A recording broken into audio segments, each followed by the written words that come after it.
Shalom, selamat pagi saudara kekasih Jemaat House of Kana, dimanapun jemaat berada, di rumah, berkumpul bersama keluarga.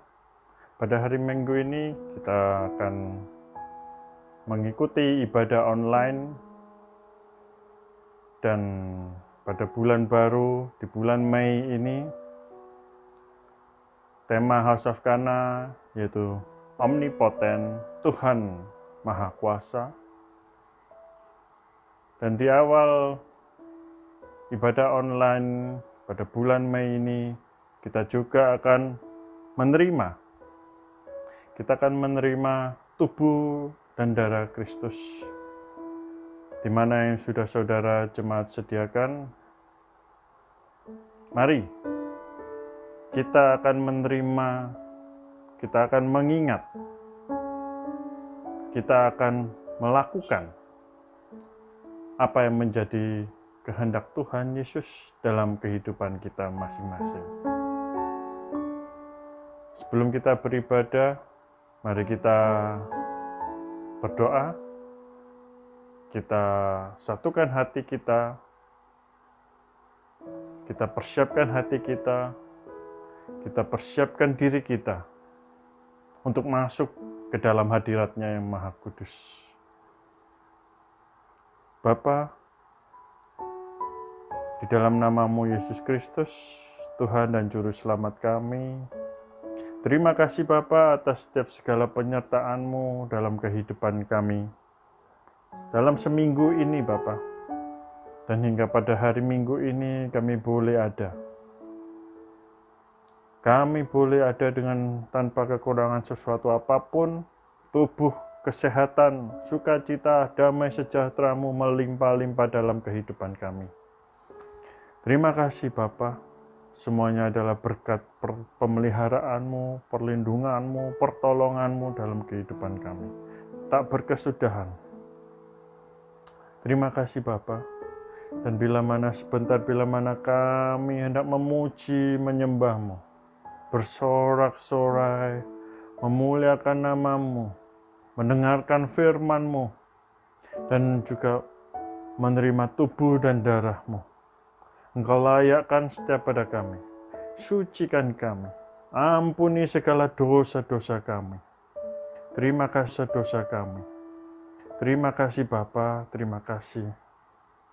Biarlah sorga penuh kemuliaan-Mu. Sorga dipenuhi dupa-dupa pujian penyembahan kami. Terima kasih Bapa, terima kasih. Hanya di dalam nama-Mu Yesus Kristus, Tuhan dan Juru Selamat kami siap dan kami mau untuk bersukacita, untuk kami mau bersorak-sorai, kami mau memuji, menyembah-Mu. Terima kasih Bapa, terima kasih. Di dalam nama-Mu Yesus Kristus, Allah penebus kami. Haleluya. Amin. Selamat beribadah, Tuhan Yesus memberkati.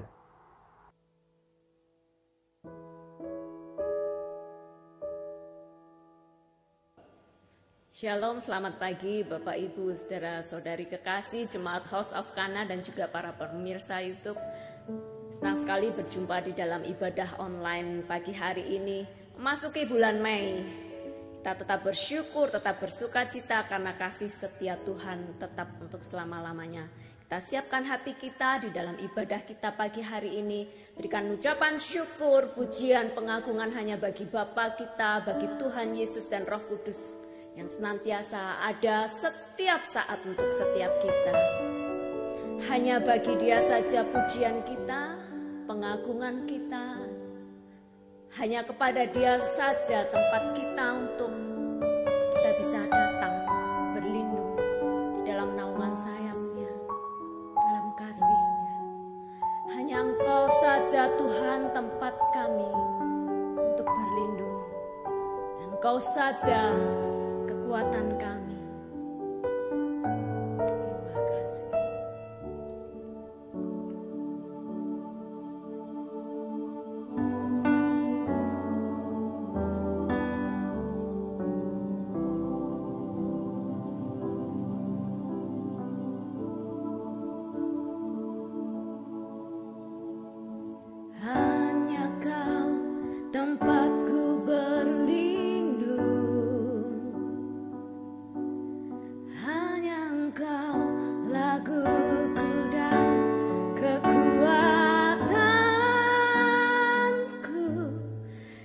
Izinkanlah ku datang menyembah, membawa syukurku.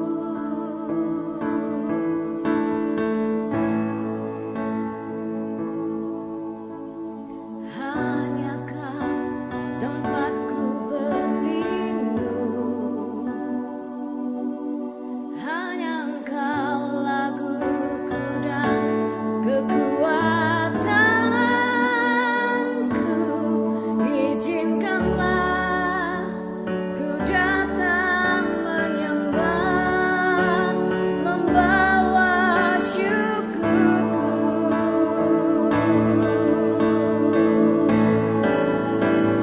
Sedalamnya hatiku Kau pun tahu, dan kasih-Mu tak jauh dalam jiwaku. Di dalam kesesakan, di dalam kemenangan, ku tahu Engkau selalu bersamaku.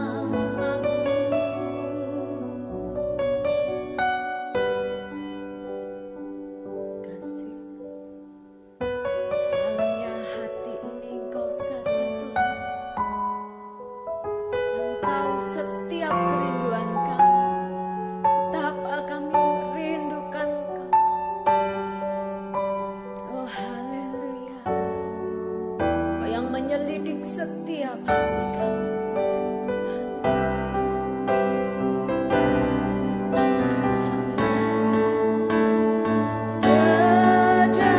Sedalamnya hatiku Kau pun tahu,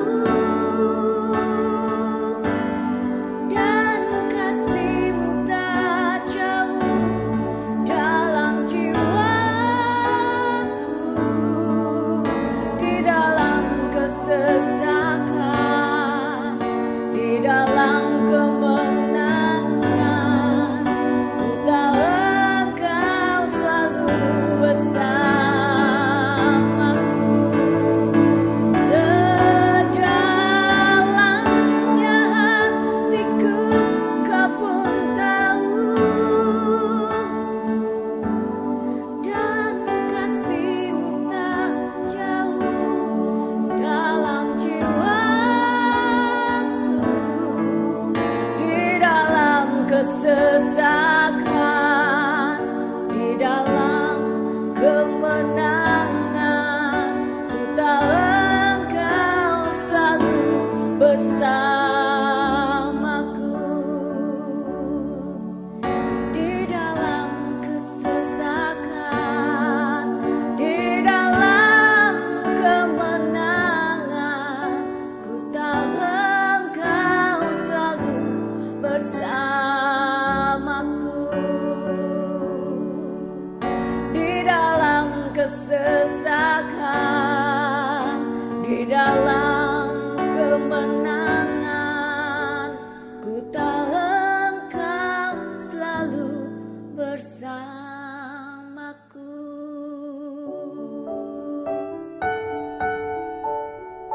Kau saja Tuhan, dalam kesesakan kami Engkau ada bersama kami.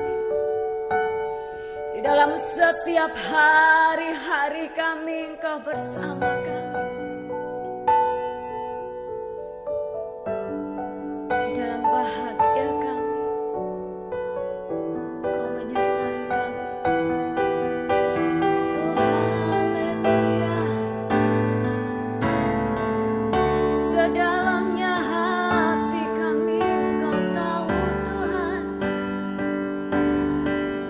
betapa kami merindukan-Mu.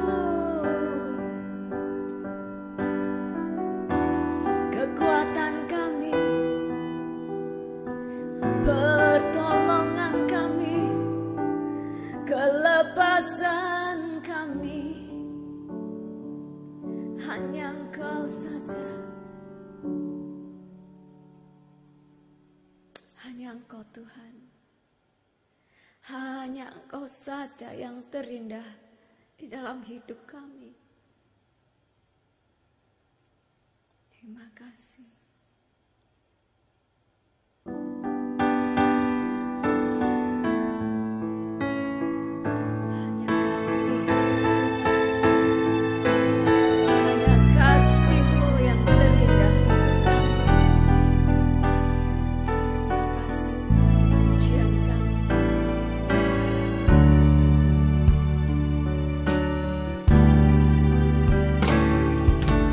Kasih yang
Shalom seluruh jemaat House of Kana di mana saja Anda berada, dan kepada seluruh pemirsa YouTube maupun Facebook yang menikmati ibadah online kali ini.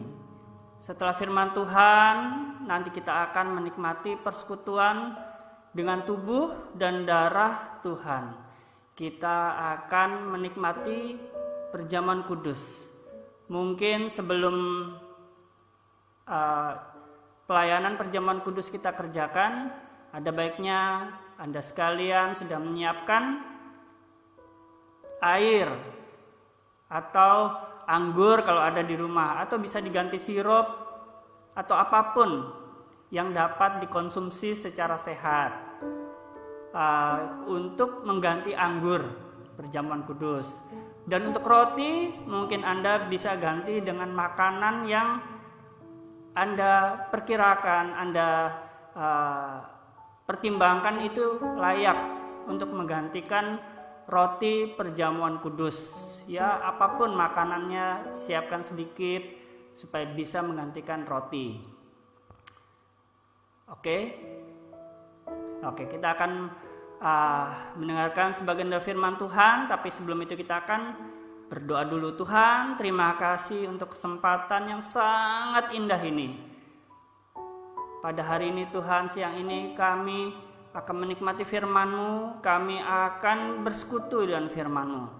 Tutup bungkus hamba, tutup bungkus kalian penonton acara ini Tuhan dengan kuasa darah-Mu. Biarlah Tuhan, kuasa darah-Mu Tuhan menyeliputi kami sekalian. Biar hanya kuasa firman-Mu saja yang terlibat secara utuh dalam persekutuan kami dengan Engkau pada siang ini. Terima kasih Tuhan Yesus, terima kasih. Kami alaskan doa ini dan kami siapkan Tuhan hati kami untuk Engkau ubahkan menjadi tanah yang subur bagi firman-Mu. Dalam nama Tuhan Yesus, haleluya, amin. Saudara-saudara sekalian, pada bulan Mei 2020 tema bulanan gereja kita adalah Tuhan yang Maha Kuasa, Omnipotent God, Tuhan yang kuasanya tidak terbatas. Saya dengan sukacita, dengan penuh gairah ingin membagikan bahwa Tuhan kita benar-benar Tuhan yang tidak terbatas kuasanya. Ntar kita akan belajar banyak hal, termasuk apakah doa-doa kita yang tidak terjawab itu menunjukkan bahwa Tuhan kita tidak mampu untuk mengerjakannya. Jika tidak ada doa yang terjawab, apakah berarti Tuhan kita tidak berkuasa? Kita akan belajar. Dan saya berharap bahwa firman Tuhan ini bisa memperbaharui konsep-konsep kekristenan saya dan konsep-konsep kekristenan Anda sekalian. Oke, kita akan buka di Ibrani 9 ayat 15. Ibrani 9 ayat 15. Oke, saya bacakan. Karena itu ia, yaitu Yesus, adalah pengantara dari suatu perjanjian yang baru. Jadi ada sebuah perjanjian yang baru. Berarti ada perjanjian yang lama. Nah, sekarang ada perjanjian yang baru. Perjanjian baru itu tugasnya, tujuan adanya perjanjian baru itu apa? Dijelaskan di sini. Supaya mereka yang terpanggil dapat menerima bagian kekal yang dijanjikan. Luar biasa sekali. Perjanjian baru yang Kristus berikan adalah supaya saya dan Anda sekalian menerima bagian kekal. Bukan hanya bagian kekal biasa, tetapi itu sudah benar-benar Tuhan janjikan. Di ayat ini dikatakan seperti itu. Kenapa sih bisa terjadi? Sebab, nah ini penyebabnya. Kata sebab ini menerangkan sebelumnya. Jadi kenapa Anda dan saya bisa mendapat bagian kekal yang sudah dijanjikan itu? Karena apa? Sebab Yesus telah mati untuk menebus pelanggaran-pelanggaran yang telah dilakukan selama perjanjian yang lama. Berarti apa ini? Perjanjian yang lama ini apa? Perjanjian yang lama itu tidak ada korban penebus salah yang sempurna. Itu bedanya. Untuk perjanjian baru, Kristus turun ke dunia untuk menebus semua, bukan sebagian, semua dosa saya dan semua dosa Anda semua. Banyak orang berpikir bahwa untuk menerima kehidupan kekal itu banyak-banyakan perbuatan baik dan perbuatan buruk. Dan banyak agama-agama mengajarkan seperti itu. Kristus menunjukkan bahwa kehidupan kekal, surga itu hanya dapat ditempuh melalui jalan penebusan Kristus saja. Jika Anda berpikir, wah kehidupan saya 80% berbuat baik, 20%-nya tidak baik atau berdosa, maka saya tidak sempurna dan tidak layak untuk masuk kehidupan kekal. Jika Anda berpikir, saya 90% hidupnya saya berbuat baik, 10% saya berbuat dosa, maka Anda tetap tidak layak dalam masuk kehidupan kekal bersama Tuhan. Oleh sebab itu, ada yang harus dikerjakan dan hanya Tuhan yang mampu mengerjakannya, yaitu membayar semua dosa saya dan dosa Anda, menebus hidup saya dan hidup Anda. Tuhan tidak hanya menebus perbuatan buruk saya dan Anda, tapi Tuhan juga menebus semua perbuatan-perbuatan yang kita rasa perbuatan baik menurut standar manusia. Pastor Albert beberapa minggu kemarin sudah menjelaskan hal ini. Dan saya percaya bahwa Kristus menebus seluruh hidup saya dan Anda. Baik hidupan baik Anda, saya, maupun dosa saya dan dosa Anda. Semuanya ditebus. Saya sangat bersuka cita dengan kabar baik ini. Ini menunjukkan betapa Tuhan Maha Kuasa. Dia mengatasi seluruh kendala kita untuk kehidupan kekal. Kenapa harus ada Kristus mati di sini? Ayat 15 saya bacakan. Maaf. Sebab di mana ada wasiat, di situ harus diberitahukan tentang kematian pembuat wasiat itu. Loh, apa hubungannya nih? Artinya apa? Ini ada sebuah pewahyuan bahwa kerajaan sorga itu diberikan kepada saya dan kepada seluruh manusia, termasuk Anda semua, dalam skema wasiat. Semuanya ada dalam rencana Tuhan, yaitu melalui wasiat.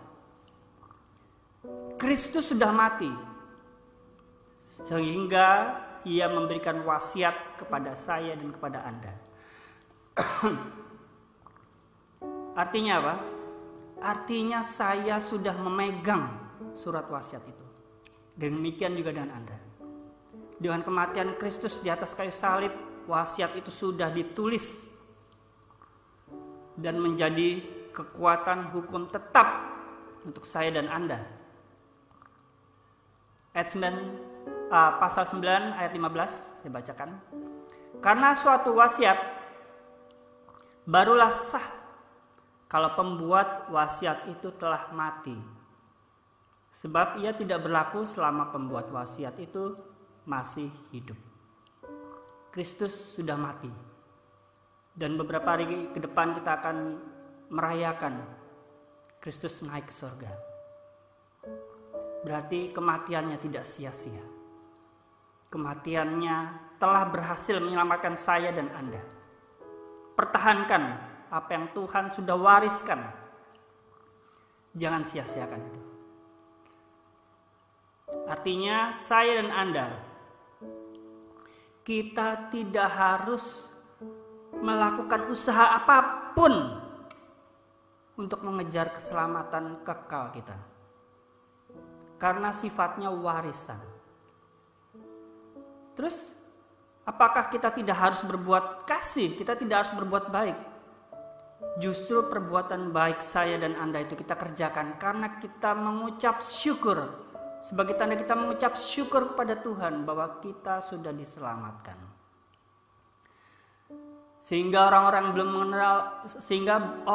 yang belum mengenal Tuhan bisa melihat bagaimana citra, bagaimana nilai-nilai orang yang sudah menerima penebusan Kristus itu hidup.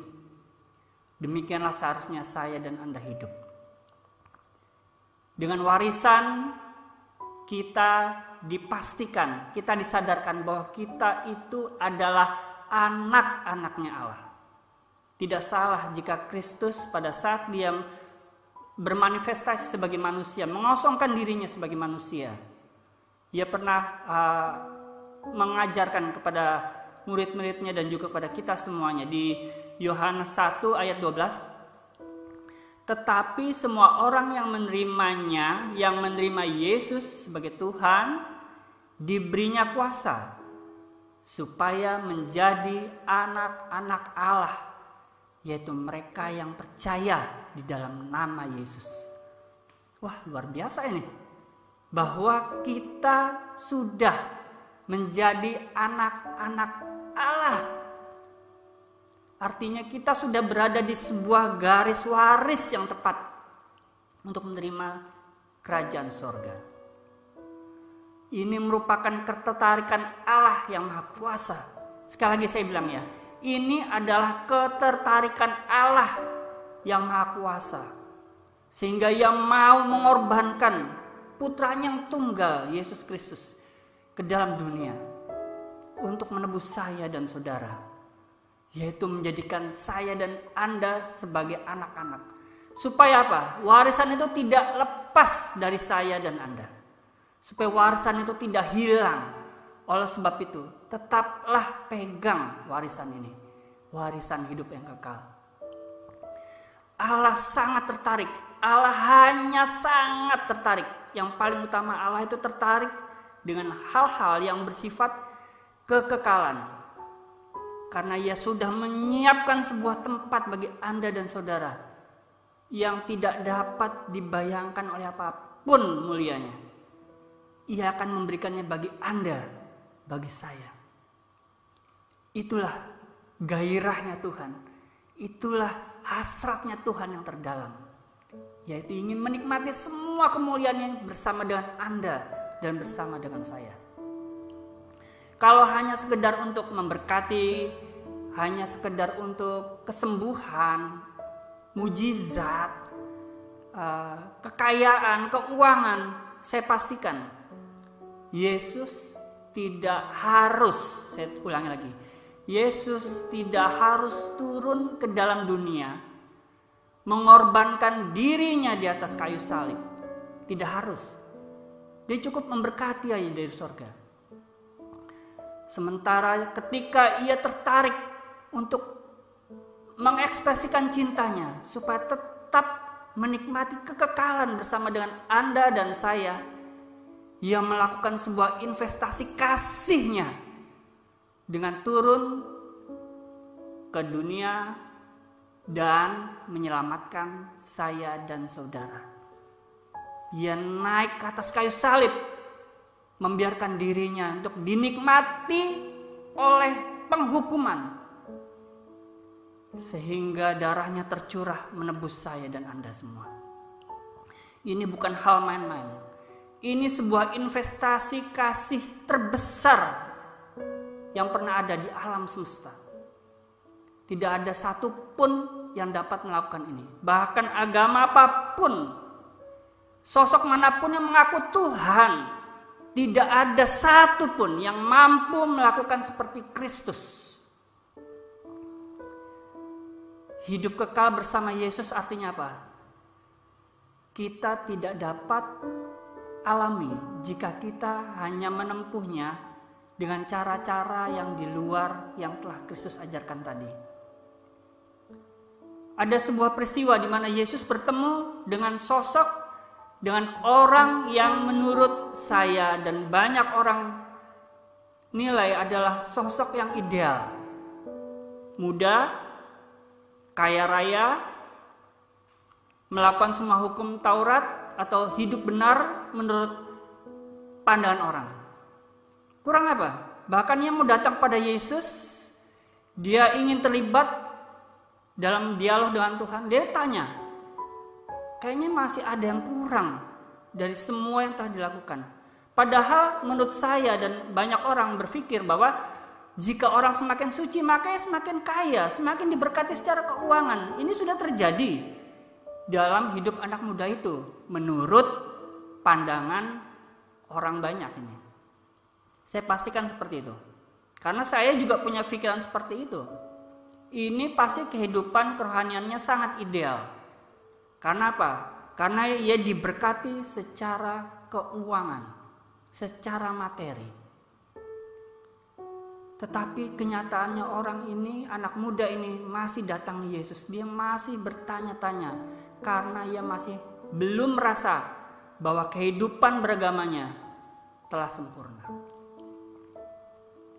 Ini adalah demonstrasi pengajaran ilahi yang Tuhan telah tunjukkan dalam peristiwa tersebut.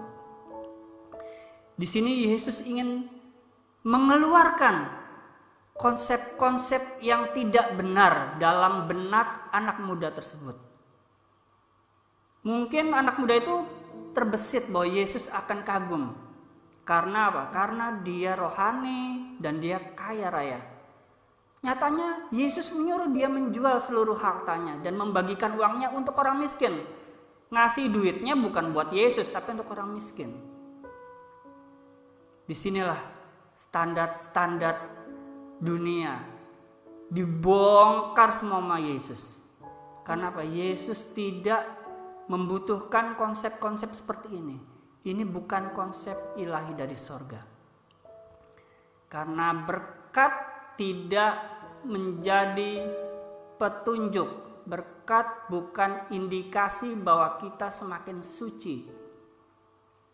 Kita akan belajar lebih jauh. Saya bisa pastikan bahwa konsep semakin suci, semakin diberkati secara finansial itu bukan konsep dari surga. Allah akan memberkati jika kita melakukan ini, kita melakukan itu.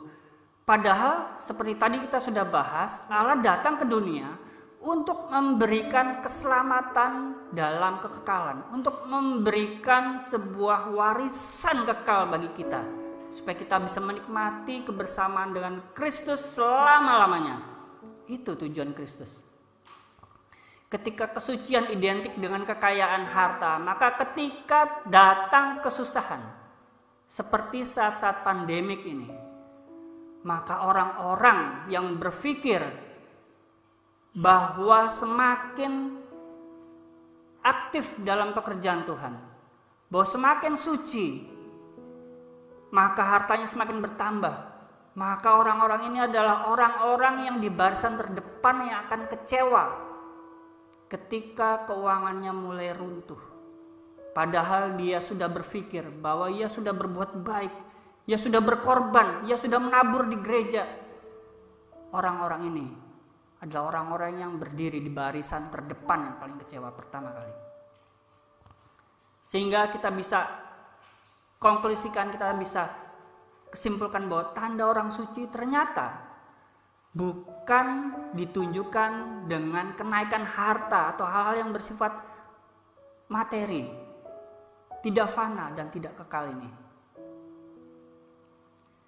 Saya mau bacakan di Markus 16 ayat 17. Ini adalah tanda orang-orang yang percaya. Apakah di situ ada pembahasan Kristus bahwa materi itu menunjukkan bahwa semakin kau suci, semakin kau benar, maka kau semakin diberkati secara materi. Ini Markus 16 ayat 17. Dan bagi mereka yang percaya, tanda-tanda ini akan menyertai. Anda dan saya percaya pada Kristus? Amin. Ini tanda tanya. Mereka akan mengusir setan dalam namaku. Mereka akan berbicara dengan bahasa-bahasa baru.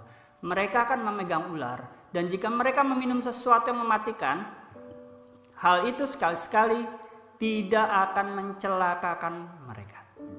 Mereka akan menumpangkan tangan atas orang-orang yang sakit, dan orang-orang itu akan memperoleh kesembuhan. Disinilah Tuhan menegaskan bahwa tanda orang-orang yang percaya Kristus merupakan tanda-tanda yang menyertai kita dalam penjangkauan jiwa, dalam pelayanan. Tuhan sama sekali tidak membahas tentang kekayaan di sini. Ini merupakan sebuah penghiburan bagi saya, bagi Anda di saat-saat kita menghadapi pandemik ini. Banyak di antara kita yang mengalami pemutusan hubungan kerja, padahal mereka sangat aktif melayani Tuhan. Banyak pengusaha-pengusaha bangkrut di saat-saat ini, padahal mereka menabur banyak di gereja. Ada sebuah pelajaran penting, dan saya yakin ini harus kita terapkan, harus kita terima, bahwa penyertaan Tuhan yang maha kuasa itu tidak dibuktikan dengan apa yang ada di isi dompet saya dan Anda. Saya ulangi lagi, penyertaan Allah yang maha kuasa tidak dibuktikan dengan kondisi dompet saya dan Anda. Kenapa? Aniaya tidak dapat menghentikan kasih Kristus. Ketelanjangan atau kemiskinan tidak dapat menghentikan kasih Kristus. Dia tidak mampu dipisahkan. Dia tetap attached. Dia tetap terhubung dengan kita. Inilah bukti bahwa Tuhan selalu bersama-sama dengan kita. Yaitu ketika suasana sorga hadir di hati saya dan di hati Anda dan di hati keluarga kita. Disitulah adanya pengalaman penyertaan Tuhan yang maha kuasa. Yohanes 6 ayat 47. Aku berkata kepadamu, sesungguhnya barang siapa percaya, ia mempunyai hidup yang kekal. Saya ulangi lagi, kata-katanya ini adalah kata-katanya Yesus sendiri. Yesus berkata kepada saya dan kepada Anda, sesungguhnya barang siapa percaya, siapapun yang percaya kepada Kristus, yaitu saya dan Anda, ia mempunyai hidup yang kekal. Di sini kata-katanya ia mempunyai, bukan ia akan kelak mempunyai hidup yang kekal. Enggak. Tapi sekarang pun kita sudah mengalami suasana surga. Ketika ada tekanan, yang keluar apa? Ucapan syukur. Ketika ada tekanan, yang keluar apa? Puji-pujian pengagungan. Bukan bersungut-sungut, bukan mengeluh. Biarlah suasana surga, begitu ada tekanan, yang keluar adalah suasana surga. Di surga hanya ada puji-pujian, pengagungan, penyembahan, semua yang meninggikan Kristus di surga. Itu yang keluar dari hati kita ketika kita berada dalam tekanan. Sebagai penutup, saya mau garis bawahi bahwa jangan sauhkan, jangan lempar jangkar hati kita pada uang atau pada hal-hal yang bersifat materi. Karena ketika uang atau hal-hal yang bersifat materi itu mempengaruhi kita, karena kita sudah melemparkan jangkar kita ke sana, ketika keuangan kita menurun, maka sukacita kita menurun. Ketika harta kita berkurang, maka sukacita kita merasa berkurang. Kita merasa tidak bahagia, merasa tidak ada sorga. Karena apa? Sorga kita adalah di uang itu. Sebaliknya, tanamkan iman kita pada Kristus saja, supaya Kristus, sang sosok yang tak tergoncangkan itu, menjadi pondasi hidup kita. Sehingga kehidupan kita tidak akan tergoncang walaupun kesukaran datang. Walaupun keuangan kita sedang prihatin, kita tidak akan tergoncangkan. Saya percaya ketika kita tertanam, ketika kita meletakkan pondasi kita di dalam Kristus, saya percaya mata kita tertuju pada Kristus, dan Kristus tidak akan tinggal diam untuk terlibat dalam kehidupan saya dan Anda, termasuk dalam kehidupan keuangan. Saya yakin. Karena apa? Karena fokus kita tidak pada keuangan itu, tapi fokus kita pada hal-hal kekekalan. Seperti seorang kekasih yang rindu dan kekasihnya, yang selalu membayangkan hal-hal di masa depan yang akan indah. Demikianlah kita dengan Kristus, bahwa kita membayangkan bahwa kita akan menerima kebahagiaan kekal bersama dengan Kristus. Itu adalah mimpi Kristus untuk saya dan Anda. Dengan demikian, jangan berkecil hati ketika kondisi keuangan, kondisi ekonomi kita sedang terhimpit saat-saat ini. Itu tidak membatalkan bahwa Kristus tetap bersama-sama dengan saya dan Anda. Dan ketika Kristus bersama-sama dengan Anda dan saya, maka Tuhan yang Maha Kuasa, tanpa kita minta, Dia tahu isi hati kita, dan Dia akan campur tangan dalam kehidupan Anda dan saya. Terima di dalam nama Tuhan Yesus. Amin. Kita akan pelayanan perjamuan kudus. Anda bisa siapkan roti dan anggurnya. Di sini saya tidak menggunakan roti dan saya tidak menggunakan anggur. Saya menggunakan minuman berbeda yang murah. Juga pengganti roti juga saya tidak ada roti, jadi saya menggunakan sesuatu yang mengganti roti yang juga murah, mungkin sama dengan yang Anda miliki sekarang di rumah. Mari kita akan sama-sama menikmati pelayanan perjamuan kudus.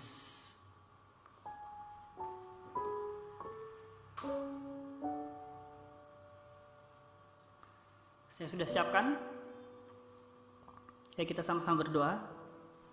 Tuhan Yesus, terima kasih, kami bersyukur Tuhan pada saat ini kami ingin masuk dalam persekutuan dengan tubuh dan darah Kristus.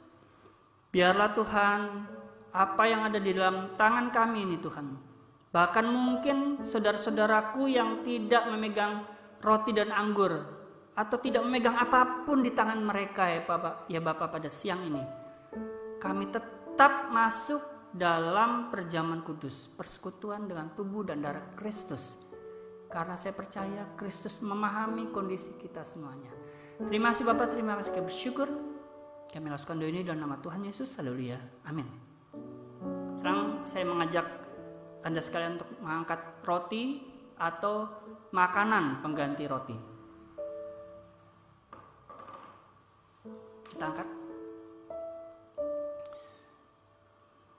Haleluya. Terima kasih Tuhan. Pada malam sebelum Kristus ditangkap, diserahkan, Yesus makan malam bersama murid-muridnya, dan Dia berkata kepada murid-muridnya sambil mengambil roti dan memecah-mecahkannya. Dia berkata, "Ini adalah tubuhku." Yesus berkata, "Roti ini adalah tubuhku." Ini merupakan sebuah tindakan profetik Kristus yang Kristus sudah teladankan buat saya dan Anda. Apa yang ada di tangan saya dan apa yang ada di tangan Anda sekalian saat ini, di dalam nama Tuhan Yesus, saya hanya meneruskan kata-kata Kristus. Ini adalah tubuh Yesus. Imani. Dan ketika kita beriman, ketika kita percaya bahwa ini adalah tubuh Kristus, sebentar kita akan makan. Dan saya percaya ini akan menyatu dengan kita. Tubuh Kristus akan menyatu dengan kita. Jika Anda percaya ini adalah tubuh Kristus, mari makan bersama-sama saya di dalam nama Tuhan Yesus.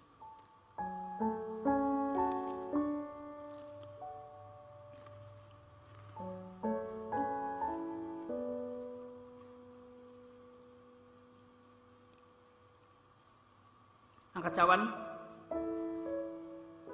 Setelah Yesus memecah-mecah roti dan membagi-bagikannya, Ia berkata kepada murid-muridnya, "Inilah darahku." Ketika Yesus mengangkat cawan anggur tersebut, Dia berkata, "Inilah darahku. Inilah darah perjanjian dicurahkan bagi banyak orang. Perbuatlah ini menjadi sebuah peringatan akan daku. Yesus bilang, apapun cairan yang kita pegang ini, baik itu anggur maupun air ataupun cairan apapun yang pantas, yang sehat yang kita akan minum ini, saya percaya ini adalah darah Kristus sepanjang saya dan Anda percaya. Karena Yesus sudah melakukannya juga. Saya berharap Anda semua percaya ini adalah darah Yesus. Jika Anda percaya, maka kita akan minum dan darah Kristus manunggal dengan saya dan manunggal dengan Anda. Mari kita minum di dalam nama Tuhan Yesus.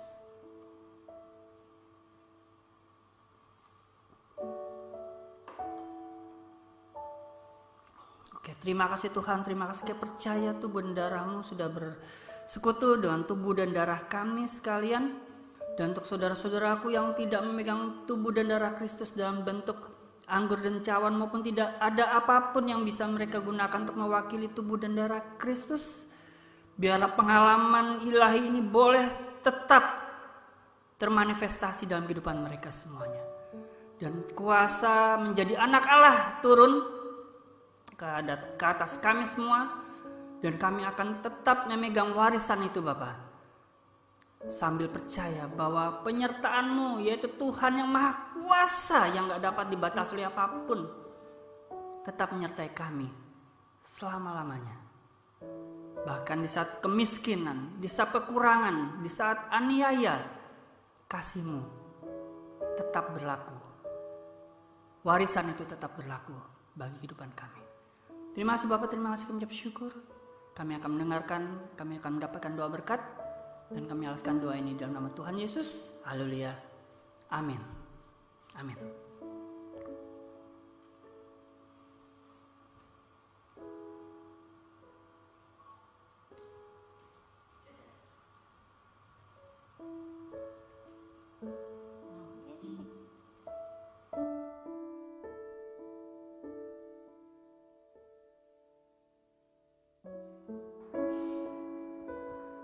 Mari jemaat kasih Tuhan, kita angkat tangan kita.